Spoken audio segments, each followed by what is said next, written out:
좀 채플에 특별한 시간을 마련했는데요. 오늘은 예배 대신 원두 정신으로 혁신하라 이런 제목의 토크 콘서트를 가질까 합니다.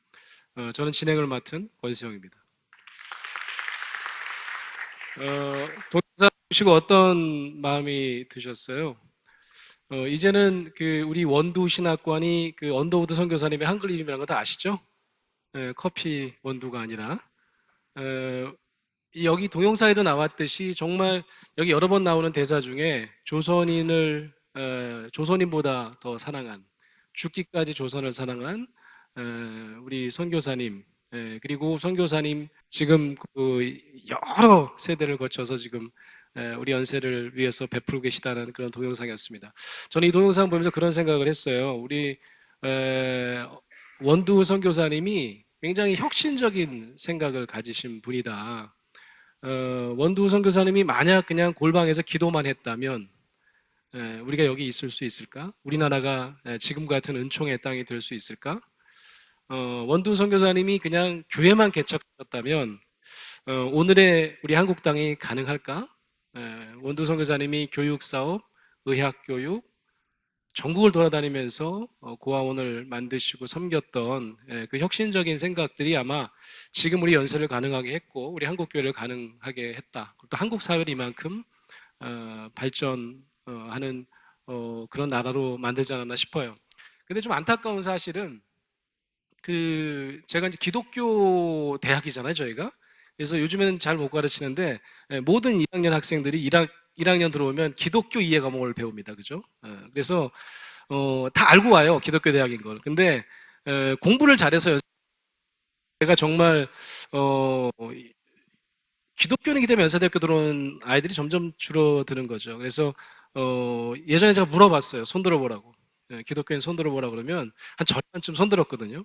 그런데 점점점 숫자가 줄어가지고 요즘에는 기독교인 손 들어 그러면 손을 거의 안 들어요.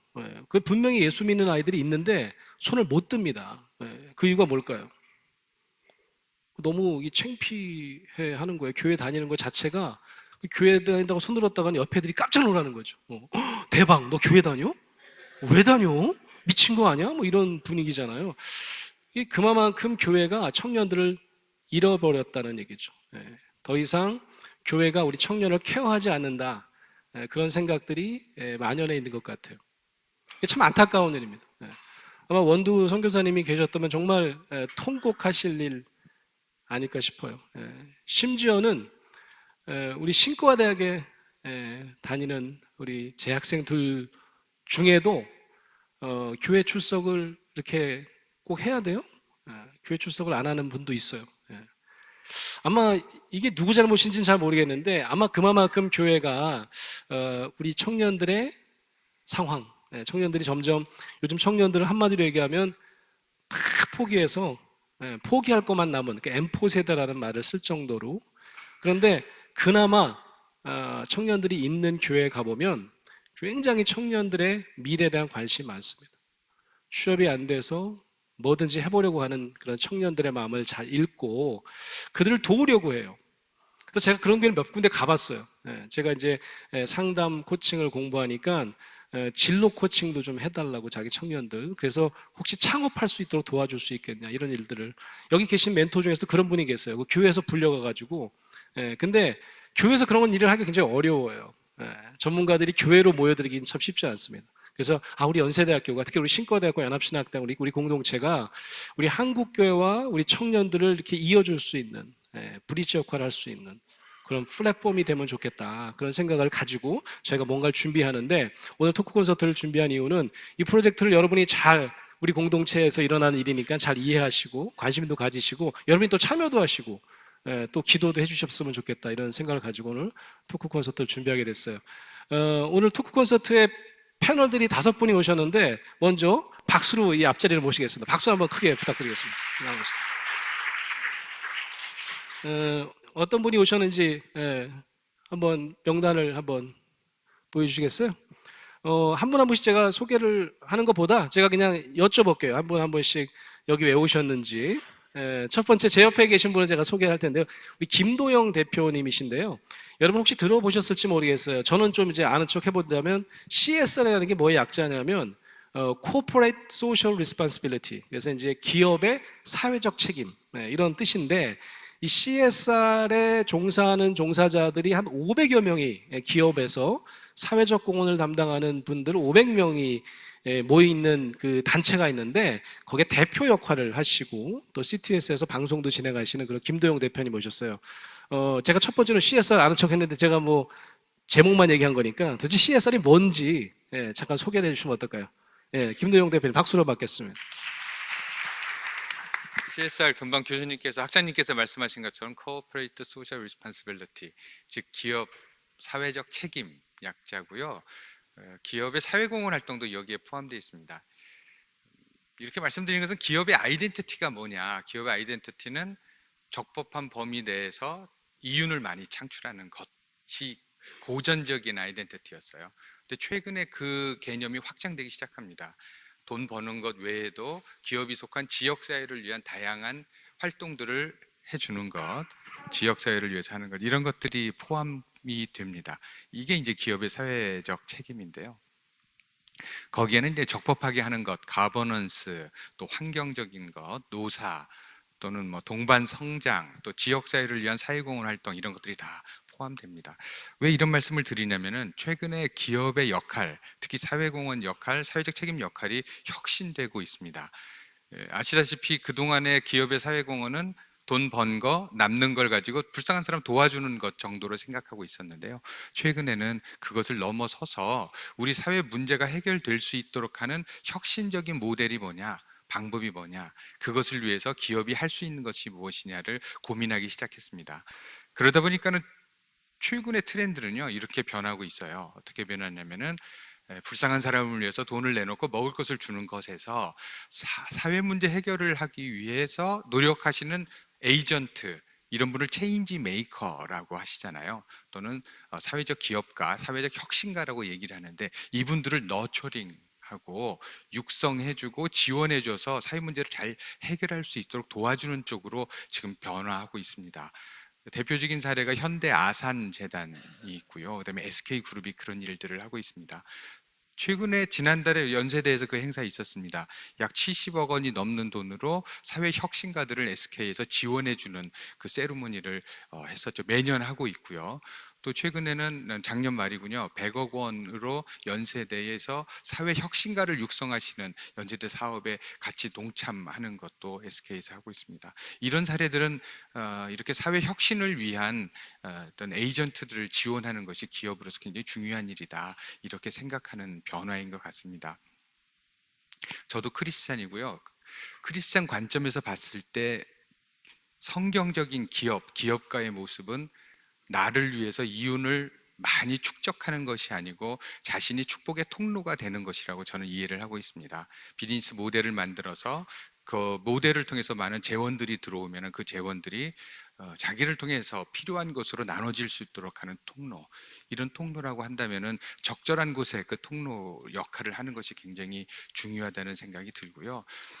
그런 관점에서 지금 연세대 우리 학장님께서 주도하고 계시는 신학과에서 주도하시는 이런 혁신적인 활동들, 그 중에서도 스타트업이라든가 이런 새로운 크리스찬 기업 CEO들을 육성하시는 비전은 굉장히 디맨딩하시고 챌린징하면서도 제 가슴을 뛰게 하는 것 같아요. 우리 사회에서 기업이 만들어 놓은 다양한 어두운 부분들이 있습니다. 여러분 아시는 바와 같이 그런 것들을 해결하기 위해서 노력하는 것이 사회공헌 영역이지만은 근본적으로는 이런 기독교적인 마인드를 가지신 기업가, 소셜 벤처 사회적 기업가, 혁신가 분들이 그런 변화를 일으키는 것이 중요한 것 같습니다. 근데 기업이 그런 일을 하기는 굉장히 어려웠고요. 특히 교회 커뮤니티, 기독교계를 연결하는 중간 브릿지가 없어서 사회의 다양한 구성원들이 그 연결고리를 못 찾았습니다. 앞으로 이 연세대에서 추진하시는 이 혁신적인 사업, 특히 신과대에서 학장님 중심으로 이루어지시는 사업들이 그 브릿지 역할을 해서 이런 기업 영역에서도 크리스찬 젊은 청년 소셜 벤처가들, 또는 그런 그 체인지 메이커 분들과 함께 이런 큰 변화를 일으키는 그런 놀라운 일들이 일어나기를 소원합니다. 고맙습니다. 아유, 고맙습니다. 박수 한번 해주실까요? 그러니까 그 만약에 그 사회공헌에 관심을 갖고 이렇게 취업을 한다 그러면 우리 신과대 학생들이 이 CSR에 제일 아주 적합한 인재 아닌가요? 어떻게 생각하세요? CSR은 전문적인 영역이라고 생각해서 공부를 많이 하면 될 것 같은데 사실 그렇지 않더라고요. 말씀하신 대로 좀 도움이 필요한 사람들은 공감, 사랑이 그 기본이 되면은 나머지는 저절로 금방 이루어지는 것 같아요. 그런 관점에서 봤을 때는 이런 사랑으로 육성되시고 양육되신 신과대 학생분들이 굉장히 그런 좋은 인재가 아닌가 싶습니다. 뭐 전혀 짜고 친 게 아니고 제가 진짜 묻고 싶어서 물어본 거예요. 예. 자, 두 번째 우리 오신 박상규 대표님 잠깐 소개할게요. 우리 박상규 대표님은 우리 연세 사학과 동문이시고 감리교 목회자세요. 근데 정말 혁신적인 삶을 사시는 것 같아요. 과정은 다 마쳤습니다.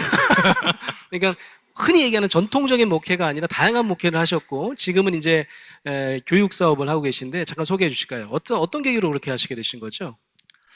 네, 여러분 반갑습니다. 동기를 물어보시고 하셨는데 말씀드리면 저도 전통 교회 목회자를 꿈꾸고 시작했다가 이렇게 인도함을 받았다는 게 솔직한 마음이고 그런 것 같아요. 근데 학자님 진솔되게 얘기해도 됩니까? 너무 이게 진실하게 얘기하면 충격받을까봐 네, 편하게 말씀드리면 저는 감리교 목사고요. 지금 현재 감리교 본부에서 사회적 기업 담당자입니다. 제가 실무 책임자로 있고 한국교회 이제 사회적 기업을 소개하고 특히 감리교회가 착한 소비 운동 하는 부분들을 3.6 운동을 좀 이끌고 있는데요.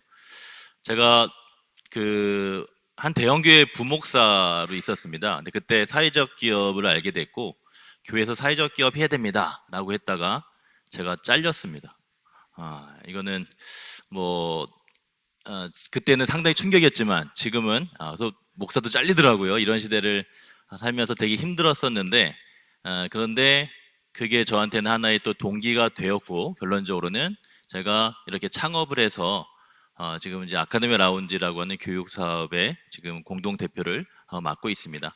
동기를 물어보셨는데 저는 꿈이 있었어요. 사회적 기업을 만나면서는 좀 최고의 사회적 기업가가 되고 싶다라고 하는 마음을 주셨는데 그것은 우리 언더드 선교사님과 함께 처음 우리 한국에 복음을 전해 오셨던 아펜젤러 선교사님, 우리 감리교 선교사님이시잖아요. 창시하신 웨슬리 목사님의 신앙과 신학은 사회적 성화. 그래서 결국은 삶이 우리 신앙과 같이 가야 되는데 한국 교회는 그런 부분들이 많이 좀 부족하고 약하다 보니까 오늘날의 한국 교회 모습이 아닌가라는 반성을 하게 됐고 젊은 목회자다 보니까 그것을 적용을 하고 싶은데 기존 교회 적용이 너무 어렵더라고요. 그렇게 많은 갈등과 어려움을 겪다가 이렇게 되면 창업을 해야 되는 거구나 라는 걸로 해서 제가 사회적 기업을 창업을 했습니다. 원두를 했습니다. 커피 원두를 했는데 사회적 기업이 망했습니다. 쉽지 않더라고요. 그래서 계속된 반복의 시행착오들을 계속하면서 이제 10년이 됐네요. 10년이 되다 보니까 지금은 이제 아카데미 라운지라고 하는 교육 사업으로 지금 하고 있고 여전히 어렵지만 고되지만 그래도 의미 있고 이번엔 성과를 좀 낼 수 있을 것 같아서 기대가 되고 마지막으로는 제가 왜 창업을 했냐고 질문을 주셨으니까 제 꿈이 사회적 기업가인데 그 왜 사회적 기업가의 꿈을 꿨는가 생각해 보니 하나님이 주신 꿈이었고 그거를 저는 거창하지만 미션이라고 생각을 했습니다. 저한테 가장 중요한 성경 말씀은 창세기 1장 28절 여러분 아시는 것처럼 문화명령이라고 되어지는 구절이고요. 신약에서는 마태복음 28장 19절 20절 말씀 예수님이 주셨던 대지상명령 그 두 말씀을 붙잡고 가다 보니까 이 창업이 그리고 우리 기독 청년들과 함께 할 수 있는 이 창업이 이 시대에는 우리의 비전이고 그리고 우리의 앞으로 진로이고 같이 할 수 있는 하나님 나라를 만들어가는 과정이면서 완성이 되지 않겠는가라는 목표를 가지고 열심히 하고 있는 동기가 되겠습니다. 네. 세 번째 모신 우리 노태경 대표님은 되게 독특한 분이에요. 제가 작년에 무슨 행사에서 만났는데 ATK 벤처스라고 하는 투자 회사의 대표십니다. 되게 젊은 대표이시죠. 그래서 아버님도 아주 유명한 사업가셨고 근데 이제 벤처 회사를 투자를 하는데 크리스천 벤처만 투자를 해요. 예, 그럴 필요가 없을 텐데 왜 그런 식으로 사시는 거예요? 좀 얘기를 좀 해주실까요?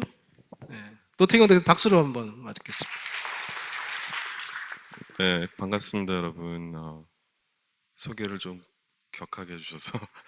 예, 제가 하는 일은 이제 일반적으로 스타트업들에게 시드 머니, 그러니까 펀딩을 해주는 일을 하고 있는데요. 그 중에서도 저는 크리스찬이 CEO인 경우에만 그 스타트업에게 투자를 하고 있습니다. 이유는 제가 이 일을 하는 이유에서 나오는데요.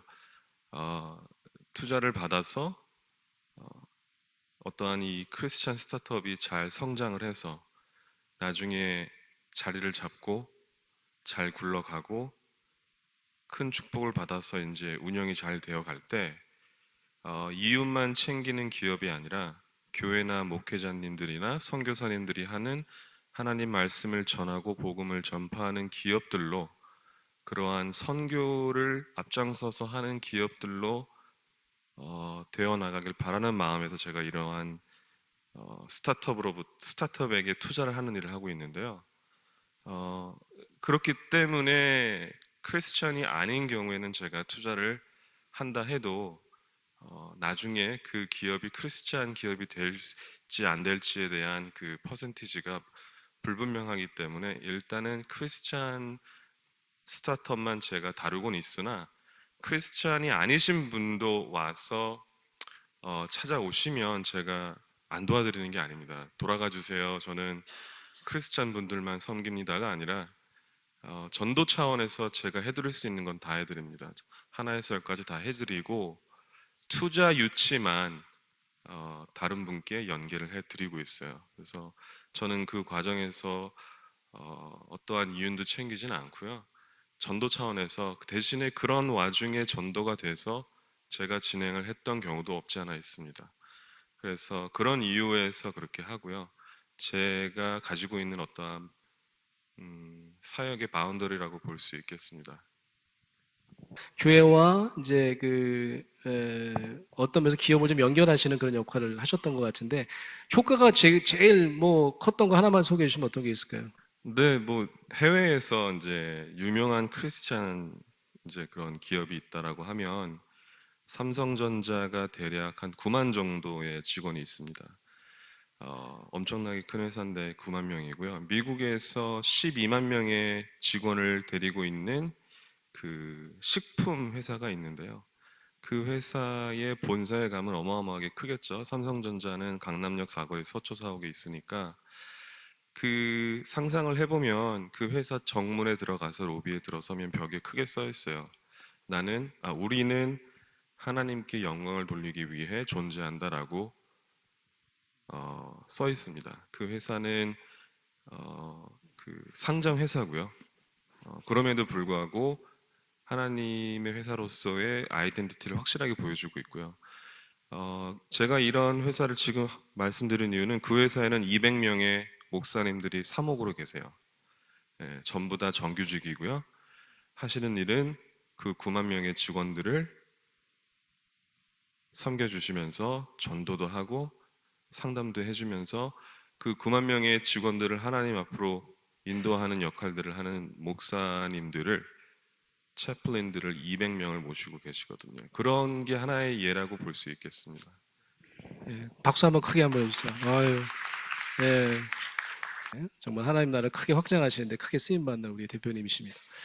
자, 이 다음 분은 굉장히 궁금하시죠? 저분이 여기 왜 오셨을까? 그래서 아주 유명한 셀럽이시고 우리 박둘선 슈퍼모델님이신데요.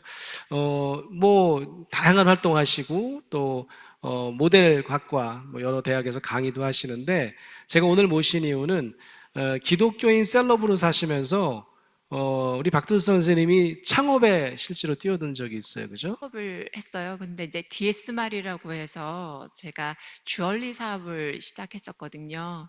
그런데 그 주얼리 사업 이후에 또 백사업도 그 브랜드로 하고 그래서 한 3년 정도 아주 괜찮았어요.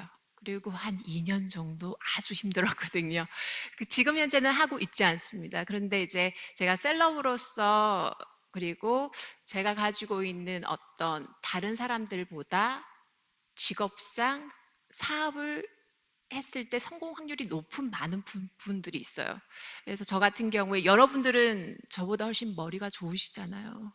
똑똑하셔서 저보다 더 가지고 있는 것들이 많은데 그걸 가지고 창업을 했을 때 분명히 다른 사람들보다 훨씬 더 좋은 점들이 많을 거예요. 근데 저 같은 경우에는 그렇게 해서 크리스찬으로서 이제 주얼리 사업을 할 때 회장님들과 같이 움직였었거든요, 처음엔. 그래서 그 금액 자체가 굉장히 큰 거예요. 스타트 할 때부터.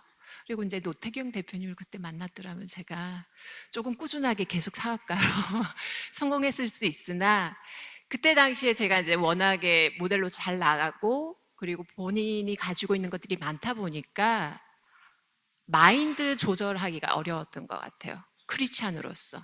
그래서 스타트할 때는 주얼리 자체도 아주 가치 있고 고객들도 만족스럽고 이윤을 생각하기보다는 어떤 저의 이름값과 고객층에 대한 그 니즈를 확실하게 받쳐줄 수 있는 부분을 하다가 한 2년에서 3년 정도 후에 저와 같이 사업하는 팀들이 있는데 뭐 예를 들면 주얼리 같은 경우 공장이 있을 거 아니에요. 근데 공장 사장님의 마인드가 저랑 다른 거예요.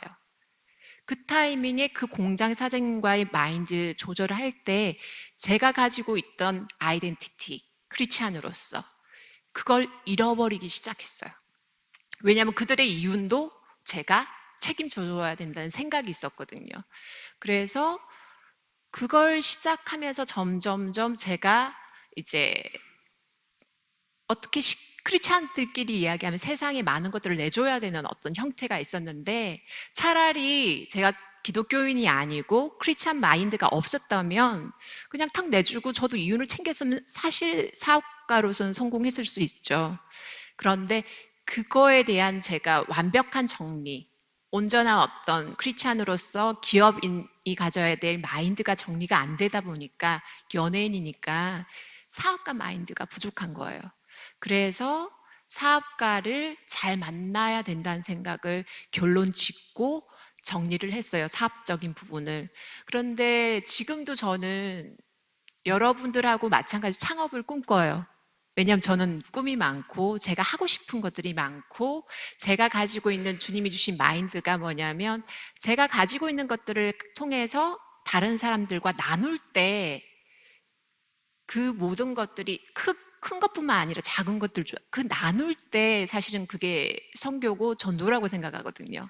그래서 창업이라는 것 자체가 아주 기업인으로서 성공하는 개념이 아니라 단단하게 설 수 있는 어떤 자립할 수 있는 상태, 그 상태만 되어줘도 주변에 있는 그 마을이나 아니면 그 주변에 있는 한 5군데, 6군데의 매장이나 이 사람들과 같이 성장할 수 있는 어떤 지역으로 만들 수 있다는 마인드가 있어요. 왜냐하면 제가 10년 전쯤에 사업을 해봤기 때문에 그리고 어려운 점들도 알고 있기 때문에 그래서 사실은 여러분들이 크리스찬이고 신학과 뭐 학생이라 할지라도 하나님이 주신 어떤 비전이나 그리고 말씀 안에서 굳건하게 서 있는 그 마인드만 지킬 수 있다면 전 개인적으로 그 어떤 일이어도 여러분들이 가지고 있는 각자 잘하시는 달란트를 가지고 성공이 아니라 크리스찬으로서의 어떤 거룩함? 그리고 이 시대가 원하는 크리스찬이 아닌 정직한 사람 그것만 되어줘도 저는 성공했다고 생각하거든요. 그리고 여러분들이 지금 20대니까 제가 45살인데 한 25년 후에는 그걸 차근차근 쌓아가기만 해도 저는 너무나도 큰 꿈이 이루어져 있지 않을까. 근데 결국에 크리스찬 기업의 가장 중요한 핵심은 마인드예요. 마인드를 그 씨앗을 지킬 것인가. 아니면 차라리 그걸 버리고 세상 사람처럼 또는 기업인들의 그 이윤 추구처럼 해야지만 성공할 수 있어요. 그 두 가지 사이에서 고민을 계속 여러분들은 하겠지만 그걸 빨리 안에서 정리를 딱 하고 어디로 갈 건지에 대한 고민을 딱 끝냈을 때 여러분들은 저보다 어리고 머리도 좋고 힘도 좋고 주변에 있는 이런 좋은 분들이 많으시니까 확실하게 꿈을 펼칠 수 있을 거라고 생각이 듭니다. 81학번 동문이시고요. 저분도 안수를 받은 목회자시고 연세대학교에서 학석박을 다 하신 신학자십니다. 근데 지금 컨설팅 회사 사장이시고 지금 또 브레인 OS 연구소를 만드셔서 지금 아주 창업, 특히 우리 청년 창업에 아주 매진하고 계신 분인데 여러분 이렇게 진로 코칭에 대한 워크숍을 해요. 무료로. 사실은 한 분당 굉장히 많은 고비용을 받고 하시는데 연구소에서는 저희 이제 동문이시고 또 저희 프로그램에 함께 하시기 위해서 근데 이 의과대학 학생들 뭐 경영학과 학생들 막 오는데 우리 신과대학 학생들은 별로 없더라고 너무 안타깝게도 그래서 되게 아쉬워하고 계신데 우리 안진훈 대표님 박수로 맞겠습니다. 여러분 만나 뵙게 돼서 반갑습니다. 전 81학번이고 원래 이제 선교사가 되기 위해서 연세신학에 왔습니다. 근데 세상이 뜻대로 안 되잖아요. 와서 운동권으로 빠져가지고 군대 잡혀가고 뭐 오만 짓 다 하고 이제 그러다가 전 제 인생에 있어서 가장 큰 하나님의 은혜를 입었다 하면은 연세대학에서 한태동 선생님을 만났어요. 여러분 잘 기억하실지 모르겠지만 그래도 우리 연세신학의 가장 전 위대한 천재라고 생각하시는데 전 이제 그분 밑에서 한 거의 10여 년 거의 사사를 받다시피 하면서 밀착해서 많은 것을 물려받았습니다. 한태용 선생님이 참 앞서셨어요. 그 당시에도. 지금 요즘 나오는 게 더 이상 배워서는 안 된다. 여러분 지식을 습득하잖아요. 그럼 이 뇌는 지식은 이미 과거에 누군가가 만든 거예요. 그걸 여러분들이 배우면 여러분 뇌가 과거 지향적인 뇌가 돼버려요. 그래서 선생님이 맨날 책 읽지 마라. 배우지 마라. 뭐 이런 얘기를 계속 하셨어요. 근데 그러니까 얼마나 선각자예요. 속칭 언러닝 테크놀로지를 벌써 이미 4, 50년 전에 다 얘기하신 거예요. 근데 그게 지금 뭐 GES부터 시작하고 이제 뭐 언러닝 테크놀로지 들고 나오는 거예요. 그래서 선생님한테 제가 배운 게 뭐냐면 지식 필요 없다. 그 지식을 만든 사고구조, Thought Form Analysis를 배워야 된다. 그래서 선생님이 한평생 사람들의 사고구조, 위대한 거장들의 사고구조를 분석했죠. 저는 이제 그거 열심히 거의 배우고 따라다녔어요, 선생님을. 그래서 그 배운 걸 가지고 그럼 왜 사람마다 사고구조가 다른가? 이 부분들을 뇌하고 연결을 시켜봤습니다. 그리고 한 10여 년에 걸쳐서 연결하니까 선생님이 말씀하신 내용이 뇌과학에서 나온 내용하고 1대1로 잘 맞아요. 그래서 우리 선생님 말씀이 역시 틀린 게 아니구나 라고 해서 속칭 뇌인지라는 분야 쪽으로 들어가게 됐습니다. 이제 그러고 난 다음에 제가 기독교 윤리학으로 박사를 했습니다. 여기 사실 좀 갈 데가 없어서 석사하고 그 이어서 또 박사도 하고 사실 아무도 여러분 좀 오라 그래요 어디서? 신학 나오면 별로 그렇게 썩 반기지 않아요. 그래서 저도 학교가 그래도 반기더라고요. 그래서 신학을 계속하면서 학교를 본 거지로 한 20년 다녔어요 학교를. 그러면서 이제 윤리학을 하면서 비헤이비어에 관심을 가졌어요. 이제 이 뇌인지가 비헤이비어하고 연결고리를 찾아야겠다라고 했는데 여러분 한국 사람이 비헤이비어가 전 세계 중에 가장 예민합니다. 그래서 한류 드라마가 뜨는 이유도 다 그거예요. 왜 그러냐면 서양 애들이나 중국 애들은 비헤이비어가 예민하지 않아요. 내가 의지를 갖고 오케이 내가 하겠다면 하는 거고 싫으면 싫은데 우리는 싫어도 붙어 있잖아요. 인상 쓰고 있고 그냥 앉아 있는 게 아니라 인상 쓰고 앉아. 비헤이비어가 정말 예민한 나라예요. 그래서 이 비헤이비어 데이터하고 이 부분을 연결해 봐야겠다 해서 실제로 이제 그걸 연결했어요. 그리고 얼떨결에 연결하다 보니까 브레인, 카그니션, 비헤이비어 이 세 부분의 연결고리를 푼 거예요. 그리고 이제 그게 검사가 되고 이제 속칭 이제 뇌인지 성향을 분석해서 사람들이 어떻게 행동하는지를 예측하는 그런 사업을 하게 됐습니다. 그리고 이제 그게 컨설팅에서부터 시작했고 AI에서부터 다 들어가는 지금 이제 구글, 페이스북 이런 데서 지금 찾으려고 뛰어들고 애쓰는 분야가 바로 이 분야입니다. 전 우연히 정말 연세대학에서 선생님이 열심히 따라다닌 덕분에 그래서 여러분 교수님들 열심히 따라다니세요. 그거 되게 중요한 것 같아요. 여러분 뭘 하겠다고 보다는 우리 스티브 잡스가 그런 얘기 하잖아요. 모든 점들은 연결된다. 그 당시에 모르고 했는데 알고 보니까 그게 하나님의 은혜로 다 연결이 되어지더라고요. 그래서 제가 이 사업을 하면서 그 다음에 이제 뭐죠? 뇌성향 분석에서 이제 창업도 하고 뭐 진로도 찾아주고 이런 거 하는데 제가 이제 우리 그 젊은 세대들, 우리 청년 대학생들 보면서 조금 마음이 아팠던 게 헬조선이다. 아까 우리 권수영 학자님도 얘기했지만 M4 세대다 이런데 이 뇌 분석을 하니까 꿈이 나오더라고요. 이 사람의 뇌적성이 뭔지. 그래서 저희가 8,192가지 정도의 브레인 카그니션 비헤이비어 타입이 있어요. 그래서 이제 뇌적성을 찾아주면서 꿈을 찾아주기 시작한 거예요. 그러니까 뭐죠? 이 친구들이 너무 행복해하는 거예요. 제가 이게 어쩌면 내가 연세신학에서 선교사의 꿈을 꾸었던 부분들이 이 젊은 세대에게 꿈을 찾아주는 거구나 이런 생각을 좀 가졌습니다. 그러고 난 다음에 보니까 저희가 티밍 기술이 있습니다. 뇌의 보완적인 뇌가 누군가가 옆에 있어야 되는지를 이걸 또 들여다보면서 저희가 티밍하는 기술이 있는데 그 티밍과 관련돼서 뭐냐면 이제 여러분의 옆에 있는 친구가 경쟁자가 아니라는 거예요. 동료라는 거예요. 여러분 뇌를 보완해 준 사람이라는 거예요. 그래서 그런 부분에 대해서 이제 뭐죠?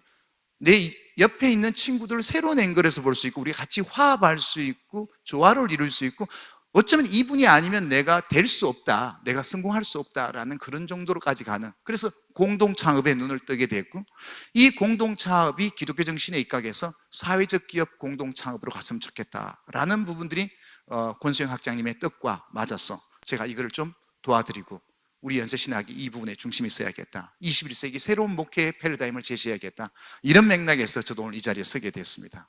말이 좀 길었습니다. 죄송합니다. 예, 박수 한번 해주세요. 예. 예, 파일럿처럼 이제 지원하신 분이 몇 분 계셨어요. 저희가 공지했는데 저희가 이렇게 전체적인 그림을 그리지 않고 해서 지원자가 많지는 않았는데 그 워크숍 한 거 잠깐 동영상으로 저희가 한 뭐 1, 2분짜리 편집한 게 있는데 잠깐 보여주실래요?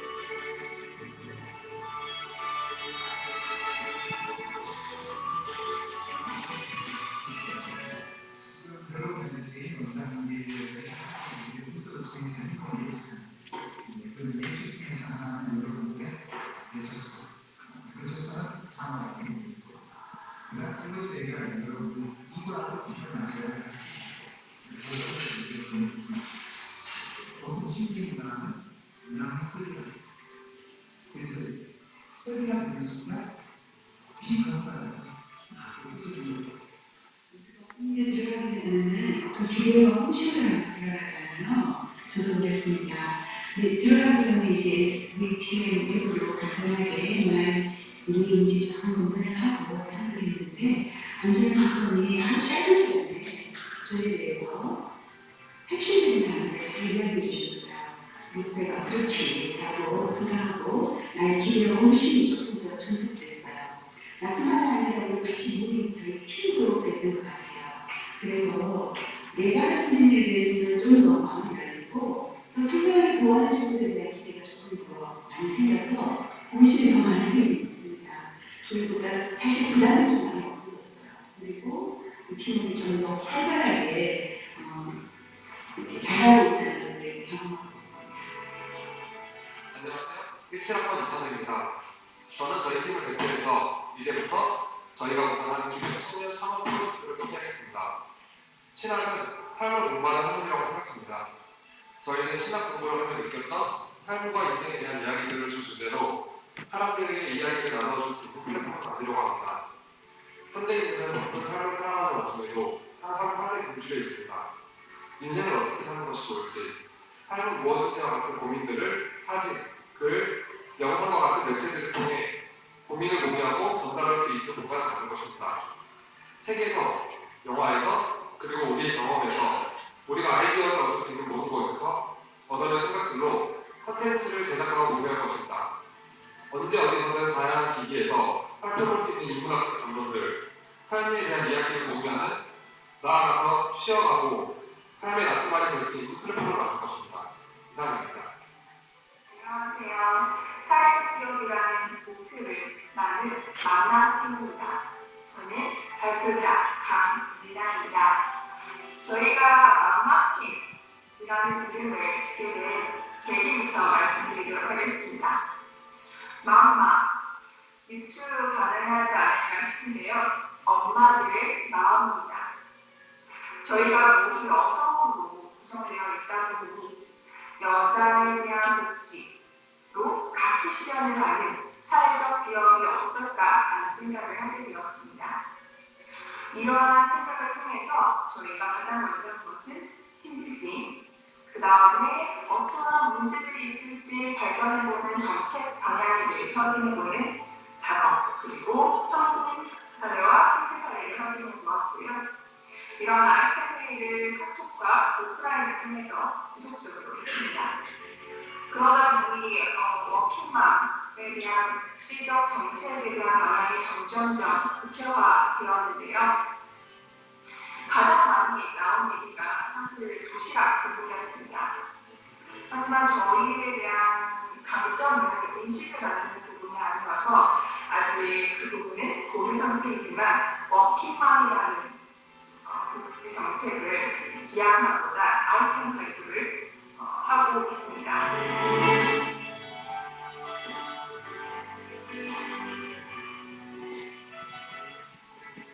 우리 계속해서 우리 안준원 대표님은 저희 워크숍을 진행해 주시면서 여러분들이 어떤 데 달란트가 있고 어떤 친구들을 만나면 정말 시너지를 내서 뭐 공동 창업도 아니면 뭐 새로운 연구도 가능할 수 있을지 이렇게 매칭해 주시는 역할을 하실 거고요. 그래서 저희가 2학기 때부터 우리가 이제 여름에 지하 2층에 스타디 카페가 생길 거예요. 스타디 카페도 생기고 뭐 공간이 저희 많으니까 모여서 함께 멘토링도 받고 함께 연구하는 그런 공간을 제공하면서 기독 청년을 위한 그 스타트업 아카데미를 한번 시작해 보려고 그래요. 근데 이런 좋은 분들한테 멘토링 받으려면 비용이 들 텐데 우리가 뭐 청년들한테 그런 비용을 받을 수 없고 저희가 교회나 여러 독지가들 기독교 뭐 지원해 주실 수 있는 그런 분들에게 기금을 조성을 해가지고 이 일을 하려고 그래요. 혹시 그런 비용도 제공해 줄 수 있으면 너무 좋지 않을까. 그래서 교회를 통해서도 저희가 기금을 모으려고 하고요. 그래서 우리 청년들이 다시금 우리 한국 사회에서 희망을 갖도록 하는데 우리 공동체가 힘을 모았으면 좋겠다는 생각이 들어서 오늘 짧은 시간이지만 이렇게 함께 모여서 우리 비전도 나누고 여러분이 함께 아시면 더 기도도 해주실 수 있고 관심도 가지실 수 있을 것 같아서 자리를 마련했습니다. 시간이 너무 많이 지나가지고 광고는 우리 이제 그 전자 게시판에 뭐 오늘 제가 주보를 만들지 않아가지고 광고를 우리 주보 대신 전자 게시판에 공지사항을 보시면 좋겠고요. 제가 기도하고 오늘 행사를 모두 마치도록 하겠습니다. 좋으신 하나님, 저희들을 연세신학 공동체 구성원으로 불러주시니 감사합니다. 특별히 우리 연세신학은 일찍이 하나님께서 택하여 보내주신 원두 선교사님의 유지를 받들고 그의 비전을 따라가는 공동체입니다. 우리 한국 사회가 그리고 우리 한국 교회가 젊은 세대를 잃어가고 있는데 그 젊은 세대를 다시 품고 세우고 회복시키는 일에 우리 공동체가 힘을 모을 수 있도록 인도하여 주시옵소서. 함께 달란트를 제공하고 함께 동역하실 우리 멘토 대표님들 힘주시고 일이 지치고 어려운 일이지만 잘 감당할 수 있도록 능력을 더하여 주시옵소서. 주 예수 귀하신 이름 받들어 감사하며 기도하옵나이다. 아멘. 고맙습니다. 감사합니다.